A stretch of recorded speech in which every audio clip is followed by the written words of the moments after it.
ढाबे स्टाइल पनीर और तंदूरी रोटी। बिरजूपुर गांव के किनारे बसे एक बड़ी हवेली जैसे घर में रघुनाथ अपने परिवार के साथ रहते थे। उनके घर में बड़ा सा आंगन, कई कमरे और एक पुराना तंदूर पड़ा था जिसे सालों से किसी ने हाथ नहीं लगाया था। रघुनाथ प्रसाद का बेटा अनूप हाल ही में ब्याह कर बहू अंकिता को घर लाया था। अंकिता शहर से आई थी। वो पढ़ी लिखी और समझदार थी, लेकिन सास शांति देवी को लगता था कि नई बहू केवल दिखावा करती है, कामकाज में उतनी माहिर नहीं है। बहू, ये क्या बना रही हो? मम्मी जी, ये कॉफी है, आप पियेंगी? नहीं नहीं, मुझे ये सब पसंद नहीं। मैं तो अपनी देसी चाय ही पीऊंगी, मसाले वाली। तेरी कॉफी सॉफी बन गई हो तो हट परे, मैं अपने लिए चाय बना लूं। ऐसा कहकर शांति देवी खुद ही चाय बनाने लगती हैं। क्योंकि उसकी बहू नई नई शहर से आई थी, इसीलिए वो उसे कुछ खास पसंद नहीं करती थी। उसे लगता था कि शहरी लड़कियां बस माँ की गुड़िया होती हैं, जो बस अपने चेहरे पर लाली पोत न जानती हैं और कुछ नहीं। ऐसे ही समय बीता। एक रोज सुबह सुबह शांति देवी आंगन में बैठकर पड़ोसन से बातें कर रही थी। अरे बहन, आजकल की लड़कियां क्या जाने रसोई का काम। हाथों में चूड़ियां, होठों पर लिपस्टिक, बस यही सब आता है। और उस फोन में इनसे ठुमके लगवा लो और कुछ थोड़ी इनको आता है। सही कहा बहन, तभी तो आजकल की इन बहुओं के हाथों में स्वाद ना होता, क्योंकि ये तो खाना बस बोझ समझकर करती हैं, दिल से करना ही नहीं चाहती। अगर खाना प्यार से दिल से बनाए तभी तो खाने में स्वाद आएगा। वो दोनों बातें कर ही रहे थे कि उसी समय ऊपर बालकनी में खड़ी अंकिता उनकी ये बातें सुन लेती है। उसने ये ताना सुन लिया लेकिन कुछ बोली नहीं। वो चुपचाप से रसोई में गई और सबके लिए आलू के पराठे सेकने लगी और कुछ देर बाद सबको खाना परोसा। उसके हाथ के बने पराठे इतने मजेदार थे कि एक के बाद एक शांति देवी 4 पराठे डकार गई। ये लो, जो कुछ देर पहले मेरे खाने की बुराइयां कर रहे थे, अब वही बैठकर मजे से इतने पराठे डकार के। इन सासों को भी ना चाहे दुनिया की सबसे बड़ी शेफ बहू के रूप में मिल जाए, लेकिन फिर भी ये उससे खुश नहीं होंगी, क्योंकि इनको तो लगता है कि उनसे बेहतर तो कोई है ही नहीं। अंकिता सुंदर होने के साथ साथ काफी समझदार भी थी, लेकिन शांति देवी कभी उसकी खुलकर तारीफ नहीं करती थी। एक रोज, अनु, आज तुम्हारी छुट्टी है तो मुझे कहीं घुमाने ले चलो ना। अरे यार अंकिता, एक दिन तो मिलता है फैक्ट्री से, नहीं तो रोज 100 मजदूरों के साथ माथापच्ची करते रहो। तो मैं भी तो सारा दिन बोर हो जाती हूँ घर पर। अरे जब बहू का इतना मन है तो ले जा इसे गांव घुमाने। वैसे भी जब से आए हो तू तो बस अपनी फैक्ट्री संभालने में ही बिजी रहता है। अरे तो वो बेचारा भी तो सच कह रहा है, थक जाता है, एक दिन तो मिलता है इसे भी आराम का। अच्छा ठीक है, थोड़ा आराम करके शाम को बहू को बाहर ले जा और बाहर ही इसे खाना भी खिला देना। हाँ हाँ चले जाना, लेकिन जाने से पहले हमारे लिए खाना बना देना। वाह, ये सही है। मतलब घूमने भी जाना है तो पहले घर का काम खत्म करके जाओ। फिर शाम को अंकिता ने समय से उनके लिए खाना बनाकर रख दिया और अनूप के साथ बाहर घूमने चली गई। वो लोग खाना खाने के लिए गांव के एक होटल में आ गए। बोलो अंकिता, क्या खाओगी? वही जो तुम मुझे शहर में खिलाते थे, मेरे फेवरेट पनीर और तंदूरी रोटी। Of course darling. अनूप ने अब शाही पनीर और तंदूरी रोटी का ऑर्डर दिया। कुछ देर बाद उन्होंने जैसे ही तंदूरी रोटी और शाही पनीर खाया तो अंकिता को वो बहुत टेस्टी लगा। सच में ये तो बहुत टेस्टी है। हाँ काका, बहुत अच्छा शाही पनीर और नान बनाते हैं। खाना खाकर वो लोग घर। ऐसे कुछ दिन बीत गए। अंकिता को ढाबे वाले शाही पनीर बड़ा ही अच्छा लगा। उसे जब कभी मौका मिलता तो वो अनूप के साथ उसे खाने चली जाती और इसी तरह उसने अब गांव के उस ढाबे वाले बंसी काका से शाही पनीर की रेसिपी भी पूछ डाली। ऐसे कुछ दिन बीत गए। एक रोज, लो, जिस बात का डर था वही हुआ। क्यों, क्या हुआ? दिल्ली वाली शन्नू बुआ अपने भरे पूरे परिवार के साथ शाम को यहाँ आ रही है। क्या? और वो और उनका परिवार तो दिल्ली में रहकर कितना ज्यादा चटोरा है, ये सब जानते हैं। उन्हें तो घर का सिंपल बना खाना पसंद ही नहीं आता और ढाबे का बना खाना उनको खाना नहीं है। मर गए, अब क्या करें, ये तो आफत ही हो गई। तभी अंकिता आगे बढ़ी और बोली, बाबूजी आप चिंता मत कीजिए, आज मैं सबके लिए कुछ खास बनाऊंगी। अच्छा, ऐसा क्या बनाएगी तू? आप बस देखते जाइए माँ जी। सुनो, आज हम सबको ढाबा स्टाइल पनीर और तंदूरी रोटियां खिलाएंगे। तुम्हें ये सब बनाना आता है? हाँ, मैंने बंसी काका के ढाबे से सीखा था। उस वक्त सोचा नहीं था कि यहाँ काम आएगा, पर लगता है किस्मत ने आज वही दिन चुना है। अनूप की आंखों में गर्व झलक आया। घर के नौकर मुन्ना से कहकर अंकिता ने घर के कोने में पड़े पुराने तंदूर को साफ करवाया। फिर इसके बाद मुन्ना लकड़ियाँ और कोयले लाने दौड़ा। भाभी, ये तंदूर तो बरसों से किसी ने जलाया नहीं, जल ही जाएगा ना। मुन्ना, जब नियत साफ हो और काम दिल से किया जाए ना, तो पुराना तंदूर भी आज की तरह चमक उठता है। अंकिता रसोई में गई और उसने प्याज, अदरक, लहसुन और टमाटर का गाढ़ा पेस्ट बनाया।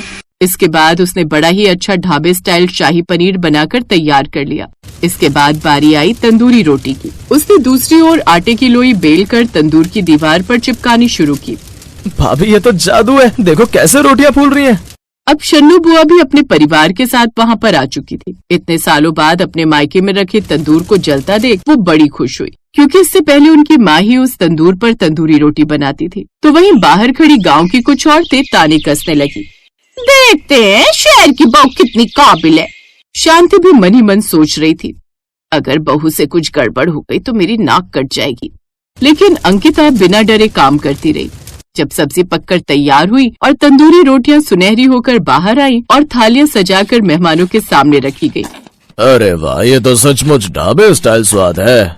अब सभी मेहमान उंगलियां चाटते रह गए। सबने अंकिता की खूब तारीफ की। बड़ी खुशनसीब हो शांति, जो तुझे इतनी संस्कारी बहू मिली है। ये सब शांति देवी हैरानी से देख रही थी। उन्होंने खुद एक खौर खाकर देखा। बहू, मैंने तुझे कभी समझा ही नहीं। तूने तो आज पूरे घर का मान रख लिया। सच कहूँ तो तेरा बनाया खाना मेरे जीवन में पहली बार इतना स्वादिष्ट लगा। इतना बढ़िया खाना मैंने आज तक नहीं खाया। अंकिता ने झुककर सास के पैर छुए।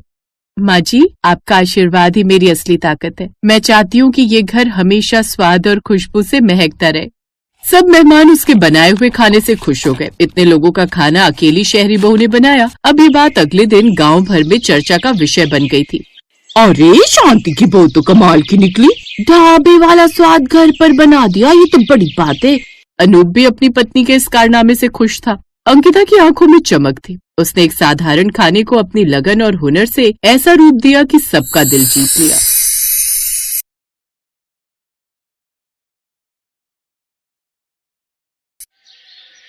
संदीप की भाभी सुनीता बहुत ही अकड़ू स्वभाव की थी। संदीप के माता पिता नहीं थे, इसी वजह से संदीप अपने भैया भाभी के साथ ही रहता था। सुनीता के अकड़ू स्वभाव की वजह से कई बार संदीप बहुत दुखी हो जाता था। मैं तो इस घर में नौकर हूँ, सारा दिन घर के काम करते रहो। जब सारे कपड़े मशीन में धुल गए तब देवर जी को याद आया कि शर्ट भी धुलने देनी है। सुनीता भाभी, मैंने आपको कल रात बोला था, जब आप कपड़े धोने लगोगे मुझे बता देना। अब मैं कोई टेलीविजन या रेडियो तो हूँ नहीं जो आपको खबर देती रहूं कि मैं कब क्या कर रही हूँ। खुद ध्यान रखना सीखो या ध्यान रखने वाली ले आओ। मैं नौकर नहीं हूँ जो तुम्हारी हर चीज का ख्याल रखे। तभी पड़ोस में रहने वाली शिखा घबराई हुई आ जाती है। संदीप पापा की तबीयत बहुत खराब हो गई है, वो कुछ बोल नहीं रहे। क्या? रुको मैं देखता हूँ, तुम घबराओ नहीं। संदीप और शिखा पड़ोसी होने के साथ साथ अच्छे दोस्त भी थे। दोनों बचपन से साथ में पले बढ़े थे। शिखा के ऊपर अचानक दुखों का पहाड़ टूट पड़ता है। पहले शिखा की मम्मी नहीं थी, अब पिता का साया भी अचानक शिखा के सिर से उठ गया। शिखा के पिता अचानक चल बसे, पर जाते जाते वो शिखा का हाथ संदीप के हाथों में दे गए। ये लो, पहले एक निकम्मे की रोटी पानी के खर्चे कम थे, अब शादी भी की तो एक गरीब से जो दहेज में फूटी कौड़ी नहीं लाई। सुनीता धीरे बोलो, सब आवाज कमरे से बाहर जा रही है। संदीप नई नौकरी ढूंढ रहा है, सुबह ही बोल रहा था। पिछले कितने दिनों से बोल रहा है? मिली तो नहीं ना? एक बोझ पहले ही उठा रही थी, अब दूसरा बोझ और आ गई। सुनीता की बातें संदीप और शिखा ने सुन ली। अगले कुछ दिनों तक सुनीता बात बात पर संदीप और शिखा को सुनाती रही। सब्जी खत्म हो गई है, इसलिए तुम दोनों नमक से ही रोटी खा लो। अब ये तो है नहीं कि हम अपने हिस्से की सब्जी भी तुम्हें दे देंगे। वैसे भी सब्जियां बहुत महंगी हो रही हैं, और तुम दोनों जानते हो तुम्हारे भैया अकेले कमाने वाले हैं और घर में खाने वाले हम 4 लोग हैं। अब तो इतनी महंगाई हो गई है कि बच्चों के लिए दूध ब्रेड भी नहीं खरीद पाती हूँ, क्योंकि तुम दोनों की वजह से खर्च दुगना हो गया है। थोड़ा सोचो और कोई काम करो। सुनीता भाभी, मैं जब से शादी होकर आई हूँ मैं यही सुन रही हूँ कि हम दोनों आप पर बोझ हैं। मुझे बुरा लगता है जब आप ये बातें बोलते हो। संदीप जी, हम दोनों अब यहाँ नहीं रहेंगे। बेकार में हमारी वजह से भैया भाभी परेशान हो रहे हैं। मैं आपको बोल रही हूँ ना, आप मेरे साथ मेरे घर चलो। अभी उस घर का किराया बाकी है, हम आगे बढ़ा देंगे किराया, पर मैं ताने सुनकर यहाँ नहीं रह सकती। नहीं सुने जाते तो चले जाओ ना दोनों। ठीक है शिखा, अब से हम तुम्हारे घर रहेंगे। और फिर संदीप ने अपना घर छोड़ दिया और बराबर में शिखा के घर जो किराए का था उसमें रहने लगा। पर काम करना जरूरी था। सुनो, तुम पापा का ही काम कर लो। पापा बाजार में मटर पनीर की सब्जी और पूड़ी बेचा करते थे। पापा को मार्केट में सब जानते हैं। जैसे पापा काम करते थे मैं वैसे ही तुम्हें बता दूंगी। कम से कम कोई काम तो शुरू होगा। तुम्हें कितनी परेशानी हो रही है शिखा? मेरे पास पैसे नहीं है, सब कुछ तुम्हें ही करना पड़ रहा है। अगर मैं साथ नहीं दूंगी तो कौन देगा? हम दोनों का जन्म जन्म का साथ है। तुमने मेरी ऐसे समय में मदद की थी जब मुझे सबसे ज्यादा जरूरत थी। तुमने मुश्किल की घड़ी में मेरा हाथ थामा। संदीप, तो अब मुश्किल की घड़ी में मैं तुम्हारे साथ हूँ। तुम मटर पनीर की सब्जी पूड़ी का ठेला शुरू करो, देखना तुम्हारा काम बहुत चलेगा। और फिर संदीप ने काम शुरू करने के लिए कुछ रुपए उधार पर लिए और कुछ ही दिनों में संदीप ने अपने ससुर का काम फिर से शुरू कर दिया। बाजार में वो मटर पनीर की सब्जी पूड़ी का ठेला लगाने लगा। घर का काम खत्म करके शाम के समय शिखा भी संदीप का साथ देने के लिए ठेले पर ही आ जाती थी। पहले तो यहाँ कोई बुजुर्ग ठेला लगाते थे ना, अब तुम लगाने लगे हो? भैया जी, वो मेरे ससुर थे। कुछ महीनों पहले उनका देहांत हो गया। अच्छा, ओहो, बड़े दुख की बात है भाई। पर चलो, अच्छी बात यह है कि तुमने अपने ससुर की यादों को जीवित रखा और उन्हीं के काम को आगे बढ़ा रहे हो। धीरे धीरे संदीप के ठेले पर वही ग्राहक वापस लौट आए जो उसके ससुर के समय आते थे। संदीप का काम चल गया और अब उन्हें अच्छी कमाई होने लगी। सुनीता के मन में अपने देवर देवरानी के लिए ईर्ष्या पनप गई। उसे अपने देवर देवरानी की खुशी देखी नहीं गई। वो उनका काम बिगाड़ना चाहती थी। सुनीता भाभी, कल मैं और ये मथुरा वृंदावन गए थे तो मथुरा के पेड़े लाए थे, सोचा आपको भी प्रसाद दे दूं। हाँ हाँ, लाओ दो। मथुरा के पेड़े तो मुझे बहुत पसंद है, बच्चे भी बहुत शौक से खाते हैं। और बताओ, काम कैसा चल रहा है? बहुत बढ़िया भाभी, बहुत अच्छा चल रहा है, आप सबका आशीर्वाद है। पर मटर पनीर की सब्जी पूड़ी खाने जरूर आऊंगी। सुनीता ने सोच लिया था कि किस तरह से संदीप का बना बनाया काम बिगाड़ना है। और फिर एक दिन वो अचानक संदीप के ठेले पर पहुंची गई। उस समय कुछ ग्राहक पूड़ी सब्जी खा रहे थे। भाभी, आप आइए ना। हाँ, सोचा मेरे देवर ने नया काम खोला है तो मैं भी देखने आ जाती हूँ। अरे वाह, मटर पनीर और पूड़ी की खुशबू कितनी बढ़िया आ रही है। खुशबू से मुंह में पानी आ रहा है, भूख लग गई मुझे तो। अरे तो रुको भाभी, मैं आपके लिए भी थाली लगा देता हूँ। संदीप ने अपनी भाभी सुनीता के लिए बहुत मन से बढ़िया थाली तैयार की। तभी सुनीता ने अपने पर्स में से एक मरी हुई छिपकली निकाली और मटर पनीर की सब्जी में मिला दी और शोर मचा दिया। अरे ये क्या, मटर पनीर में तो छिपकली है देवर जी, तुम जहरीला मटर पनीर खिला रहे हो। अरे अरे, कोई मत खाओ, इस मटर पनीर में छिपकली का जहर मिला हुआ है। कैसा मटर पनीर पूड़ी वाला है, हमें जान से मारना चाहता है। देख कर नहीं बनाते हो, बिल्कुल भी साफ सफाई का ध्यान नहीं है। मटर पनीर में छिपकली गिरा दी। इस मटर पनीर की सब्जी पूड़ी वाले की तो पुलिस में शिकायत होनी चाहिए। चलो भाई चलो, सब वीडियो बना लो और पुलिस को बुलाकर इसे पकड़वा दो। सुनीता भाभी, मैं जानता हूँ आपने ये जानबूझकर किया है। आप मेरे से जलते हो ना। अरे मैं आपका सगा देवर हूँ और आपने मेरे साथ ऐसा किया। मेरी बात मानो, मैं बहुत साफ सफाई के साथ सब कुछ बनाता हूँ। यहाँ तक कि मेरी पत्नी भी इसमें मेरा साथ देती है। हम चीजों को बार बार धोते हैं। मैं कभी ऐसी गलती नहीं कर सकता। तभी शिखा भी ठेले पर आ जाती है। ठेले पर ग्राहक संदीप को पीट रहे थे। अगर तुमने गलती की है तो इसमें मैं तुम्हारा साथ नहीं दूंगी देवर जी। तुम्हारी गलती सामने है, देखो मटर पनीर में छिपकली है। कैसी बातें कर रही हो भाभी, शर्म आनी चाहिए आपको। आप मेरे पति पर झूठा इल्जाम लगा रही हो ताकि इनका काम खराब हो जाए। दिखाओ छिपकली को, कौन सी छिपकली है, मैं भी तो देखूं। शिखा की बात सुनकर सुनीता घबरा जाती है क्योंकि छिपकली को देखकर तो दूर से ही लोग डर जाते हैं। अब उसको हाथ में कौन पकड़े। लोगों ने असलियत तो देखी नहीं।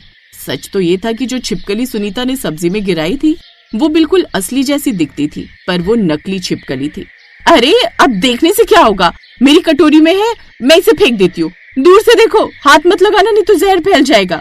नहीं नहीं, जहर तो फैल चुका है आपकी झूठी बातों का। मैं हाथ में लेकर जरूर देखूंगी। शिखा ने निडरता के साथ मटर पनीर की सब्जी में से छिपकली को पकड़ लिया और सच सामने था। ये देखिए, ये छिपकली नकली है, एक खिलौना जो अक्सर असली छिपकली की तरह दिखती है। आप सब भी अपने हाथ में लेकर देखिए, घबराइए नहीं, ये नकली है।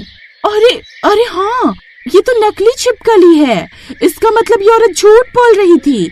इस बेचारे शरीफ और ईमानदार दुकानदार को बदनाम करना चाहती थी। हाँ, आपने सही कहा, ये मेरी जेठानी है। हमारे काम से इन्हें जलन हो रही थी। ये चाहती थी कि हमारा काम बंद हो जाए, इसीलिए इन्होंने ऐसी घटिया हरकत की। अरे फिर तो इन्हें पुलिस के हवाले करना चाहिए। हैं? इन्होंने आपके काम को खराब करना चाहा। अगर आप इनकी गलती ना पकड़ते तो आज आपके पति को पुलिस के हवाले करवा देती। सुनीता भाभी, अगर मैं चाहूँ तो अभी के अभी पुलिस को बुला सकती हूँ, पर मैं ऐसा नहीं करूंगी क्योंकि मैं आपकी तरह गिरी हुई नहीं हूँ। दफा हो जाओ यहाँ से और आज के बाद हमारे सामने कभी मत आना। शिखा ठीक कह रही है भाभी, आपने ऐसी हरकत करके रिश्तों को ही खत्म कर दिया। आपको भाभी कहते हुए भी मुझे शर्म आ रही है। आपसे हमारा कोई रिश्ता नहीं। सुनीता कुछ नहीं बोली। वो शर्मिंदगी के साथ मुंह लटकाती हुई वहाँ से चली गई। उस दिन के बाद संदीप ने अपने भैया भाभी से रिश्ता बिल्कुल खत्म कर दिया और फिर से पूरी मेहनत और लगन के साथ अपना काम करने लगा। Best buddies. Hello friends, Thanks for watching this video. अगर आपको ये वीडियो पसंद आया है तो प्लीज लाइक, सब्सक्राइब, कमेंट्स करें इस वीडियो पर और हाँ, शेयर करना भी ना भूलें।